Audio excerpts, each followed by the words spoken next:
Hey students, welcome to the IT Passionates. As you all know, last classes में हमारे topics iteration से related थे. इससे पहले वाली क्लास में हमने जंप स्टेटमेंट्स को डिस्कस किया. तो नाउ इन टुडेस क्लास हम लूप्स को इम्प्लीमेंट करना शुरू कर रहे हैं एंड आज की क्लास में हम फॉर लूप को डिस्कस करेंगे. अब again let's go to Visual Studio. So यहाँ पर हमारे पास हमने कंसोल एप्लीकेशन का प्रोग्राम बेसिकली क्रिएट कर लिया है. यहाँ पर बेसिकली एक एग्जाम्पल ड्राइव करने की कोशिश करते हैं. हमने जंप स्टेटमेंट्स को डिस्कस किया था एंड जंप स्टेटमेंट्स में हमने डिस्कस किया कि हमने अगेन कंटिन्यू या ब्रेक को बेसिकली देखा. कंटिन्यू क्या कर रही होती है कि आपके करंट स्टेप को स्किप करके आपके प्रोग्राम को आगे कंटिन्यू करवा देती है. अगेन ब्रेक क्या करता है कि आपके लूप को जो है वो आपके करंट स्टेप से लूप को ब्रेक कर देता है, उसको एंड कर देता है बेसिकली. ठीक है, अब हम इसको इम्प्लीमेंट करते हैं. असल में उसका कुछ मकसद था, मुझे कुछ चीज़ें बतानी थी. यूजुअली हम इस तरह की प्रॉब्लम फेस कर रहे होते हैं. फॉर एग्जाम्पल अगर मैं बताऊँ तो एक नंबर है, या फॉर एग्जांपल मुझे कुछ नंबर्स प्रिंट करने हैं. मैं सारे हम पहले डेमो देते हैं. मैंने यहाँ पे फॉर लिखा, स्मॉल ब्रैकेट्स ओपन किए. अब मैं एटलीस्ट स्ट्रक्चर पहले मैं ड्रॉ कर रहा हूँ ना. इस स्ट्रक्चर के अंदर अगर मैं यहाँ पावर पॉइंट पे अपनी लास्ट स्लाइड्स में हूँ और अगर हम डिस्कस करें तो हमने कहा पहले हम इनिशियलाइजेशन करते हैं. ठीक है, देन फिर हम कंडीशन बताते हैं, देन उसके बाद हम क्या करते हैं, देन उसके बाद हम क्या करते हैं कि हम चेंज बता रहे होते हैं. ठीक है, सो अगेन यहाँ पर मुझे पहले इनिशियलाइजेशन करनी है. मैं यहाँ पे वेरिएबल डिक्लेयर करता हूँ साथ साथ आई. अब यूजुअली हम आई ही डिक्लेयर कर रहे होते हैं. इक्वल्स टू, मैंने कहा आई 1 से स्टार्ट होगा, मैंने इनिशियलाइज किया आई को 1 से. देन सेकंड मुझे क्या बताना है, मुझे बताना है कि जी मेरी कंडीशन क्या है. तो मैंने कंडीशन बता दी. मैंने कहा आई जब तक छोटा रहेगा या बराबर रहेगा किसके, 10 के. यानी जब तक आई छोटा रहेगा, फॉर का मतलब होता है किसी चीज़ के लिए या किसी कंडीशन या किसी चेंज के लिए लूप को चलना. तो फॉर एग्जाम्पल ये लूप एक चेंज के लिए या कंडीशन के लिए चलेगा. तो मैंने कहा जब तक आई छोटा रहे या बराबर रहे 10 से, तो आई प्लस प्लस होता रहे, यानी आई में एक नंबर ऐड होता रहे. ये मैंने लूप को बता दिया है कि भाई तुमने आई से स्टार्ट करना है और आई को चेक करो कि जब तक वो 10 या उससे छोटा रहेगा तब तक तुमने क्या कर देना, आई में एक वैल्यू प्लस करते रहना. ठीक है, तो फॉर एग्जाम्पल और मैंने यहाँ पे लिखा दिस इज फॉर लूप. ठीक है, अब मैं अगर इसको एग्जीक्यूट भी करता हूँ, लेट्स सी. तो आप यहाँ देखें ध्यान से, अब मुझे यहाँ प्रिंट होकर मिलेगा दिस इज फॉर लूप. सो ये 10 टाइम्स 1 2 3 4 5 6 7 8 9 और 10. ठीक है, ये टोटल 10 टाइम्स, बिकॉज ये लूप हर मर्तबा एक साइकिल रिपीट कर रहा है. ठीक है, हर मर्तबा क्या हो रहा है, फॉर लूप यहाँ पर आता है, कहता है भाई आई को इनिशियलाइज किया 1 से स्टार्टिंग में, आई को चेक किया 10 से छोटा है बराबर है, हाँ 10 से छोटा है लेकिन 10 के बराबर नहीं है, तो एक कंडीशन ट्रू हो गई, इसलिए आई की वैल्यू में एक नंबर प्लस कर दिया और ब्रैकेट्स के अंदर गया, जो भी कोड था उसको एग्जीक्यूट किया. उसके बाद दोबारा यहाँ पर आया, हाँ भाई आई की वैल्यू अब क्या हो गई है, 2 हो गई है, बिकॉज हमने आई प्लस प्लस किया है. तो I plus plus equals to I plus 1. So 2 है, हाँ 2 10 से छोटा है, यस 10 से छोटा है, बट 2 10 के इक्वल नहीं है. सो इक्वल वाली कंडीशन फॉल्स नहीं है, लेकिन जो हमारे पास 10 से छोटी वाली कंडीशन है वो ट्रू है. ठीक है, दोबारा आई प्लस प्लस, ये कंडीशन ऐसे ही रिपीट होती रहेगी और हम क्या करेंगे 10 को अचीव कर लेंगे. आई एक मरतबा यहाँ पर 11 हो जाएगा. आई यहाँ पर ये इंक्रीमेंट होते होते एक टाइम ऐसा आएगा जब आई यहाँ पर 11 हो जाएगा और चेक होगा कि क्या आई छोटा है या बराबर है 10 से. तो उस वक्त दोनों कंडीशन सॉल्व हो जाएंगी, क्योंकि 11 जो है वो छोटा भी नहीं रहेगा 10 से और 11 10 के बराबर भी नहीं होगा. तो आई 11 यानी 11 जो है वो 10 से छोटा भी नहीं है, ये कंडीशन फॉल्स, और 11 जो है वो 10 के बराबर भी नहीं है, ये कंडीशन भी फॉल्स.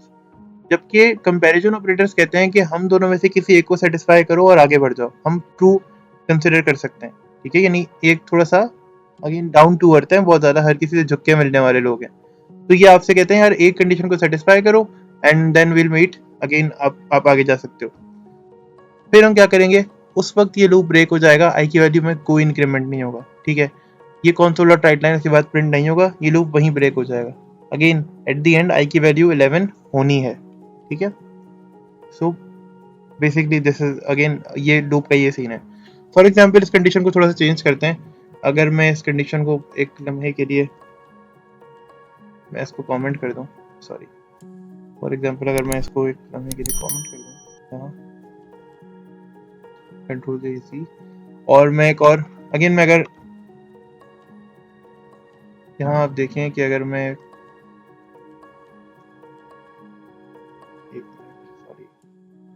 बाय मिस्टेक मैंने अपनी लैंग्वेज चेंज कर दी। सो अब मैंने फॉर प्रेस किया है, फॉर लिखा और डबल टैप प्रेस किया तो ये सिंटेक्स ऑटोमेटिकली ड्राइव हो जाता है ना। इस लेंथ की जगह पर मैंने लिख देना है 20, ठीक है। अब मेरी कंडीशन ये कह रही है कि आई जो है वो 0 से स्टार्ट होगा, तो मैं ये नहीं चाहता, मैं चाहता हूँ कि आई 1 से स्टार्ट हो और ये 20 तक जाए, तो मैंने यहाँ पर इक्वल्स टू भी लगा दिया है, यानी आई जब तक छोटा रहेगा या बराबर रहेगा 20 के, तो हमेशा आई की वैल्यू में एक नंबर प्लस होता रहेगा। अब मैं ये चाहता हूँ कि वो नंबर्स प्रिंट हों जो 2 के टेबल में आते हों, यानी इवन नंबर्स प्रिंट हों। ये कैसे हो सकता है? हम जंप स्टेटमेंट्स का यूज करेंगे। अब देखो हम क्या कर रहे हैं, फॉर के अंदर हम इफ एल्स की कंडीशन लगा रहे हैं। लेट्स सी, इफ मैंने कहा यहाँ पर अगर आई उसका मॉड्यूलस लिया जाए, यानी हमने डिस्कस किया परसेंटेज वाला साइन था ये, और हमने बाकायदा इसके ऊपर क्लास ली थी। अगर आपने वो क्लास नहीं देखी है तो आई ट्राई कि जैसे ही अभी मैं ये बात कर रहा हूँ मैं इसको ऊपर आई कार्ड्स में मेंशन कर दूँ।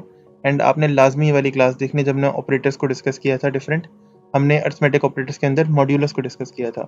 अगेन आप वहाँ मेरी ड्राइंग भी देख सकते हैं, किस तरह की ड्राइंग बनाई वहाँ। खैर अब अगेन अब सबको साइड करते हैं। यहाँ पर मुझे चेक करना है कि आई 2 के टेबल में आता है या नहीं आता। सो मैंने क्या करना है, मैंने कहना है आई का मैं मॉड्यूलस लूँगा, किसके साथ?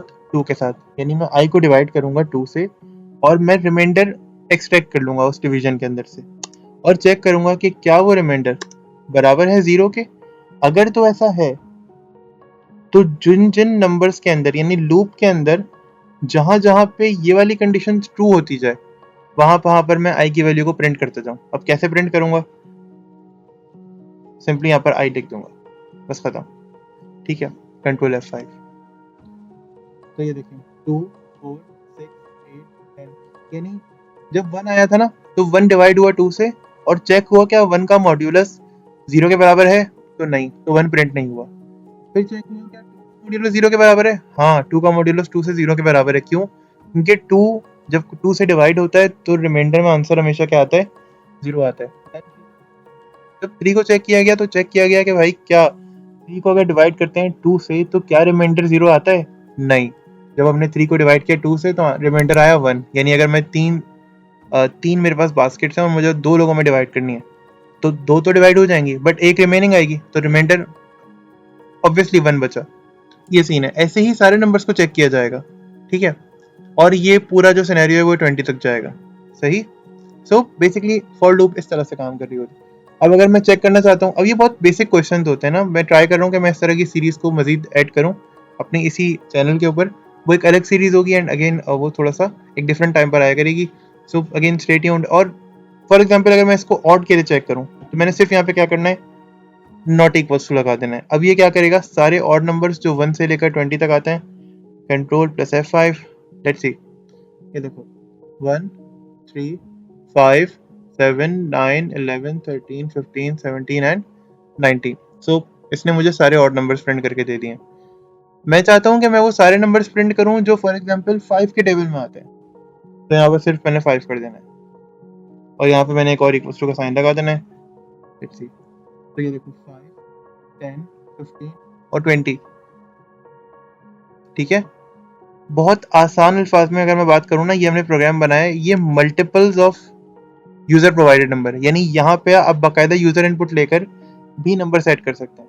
चलो करते हैं, अब आ ही गए तो integer n equals to int dot parse console dot read line and that is it. अब मैंने सिंपली क्या करना है, console dot read line मैंने यहाँ पास कर दिया। अब मैंने ना इसके अंदर यहाँ पे मैंने जस्ट n पास कर देना। इसका मतलब जो भी नंबर प्रोवाइड यूजर करेगा, ठीक है, मैंने उससे डिविजिबल बाय जो नंबर है ना वो प्रिंट कर देना। फॉर एग्जांपल मैं चाहता हूँ 4 वाले नंबर आ जाए, यानी वो सारे नंबर्स जो 4 के टेबल में आते हैं, तो ये भी हो सकता है। ये देखो हमने एग्जीक्यूट किया प्रोग्राम को और मैंने इनपुट के अंदर वैल्यू दी लेट्स से 4। तो ये देखो 4 8 12 और 20, तो 20 तक के लिमिट के अंदर वो सारे नंबर्स जो 4 से डिवाइड हो सकते हैं। अब यहाँ कोई भी नंबर हो सकता है, यूजर यहाँ कोई भी नंबर प्रोवाइड कर सकता है, ठीक है। यूजर डूप की लिमिट भी सेट कर सकता है। अगेन अब ये चीज़ें अभी फौरन डिस्कस मैं इसलिए नहीं करना चाह रहा क्योंकि अभी हम बिल्कुल एब्सोल्यूट बिगिनर लेवल से आ रहे हैं, तो मैं ट्राई कर रहा हूँ कि मैं बाय द टाइम अपने कॉन्सेप्ट्स को हल्का हल्का सा मुश्किल करता जाऊँ। जैसे आज की क्लास में हमने यूज़र इनपुट को यूज़ कर रहे हैं, ठीक है। हम अगेन यूज़र इनपुट को लेके जा रहे हैं बिल्कुल कंडीशन के अंदर, जो कि स्टार्टिंग में थोड़ा सा मुश्किल हो जाता है स्टूडेंट्स के लिए, बट बाय द टाइम हमने अब चीज़ों को थोड़ा थोड़ा अपने लिए मुश्किल बनाना है, ताकि हम कॉन्सेप्ट को सही से गेट करते करते सिंटेक्स के साथ भी थोड़ा सा खेलना सीखें, ठीक है। So that is it for today's class. कोई बात नहीं समझ में आई हो तो कमेंट्स कर सकते हैं, and keep learning and keep exploring. Thank you.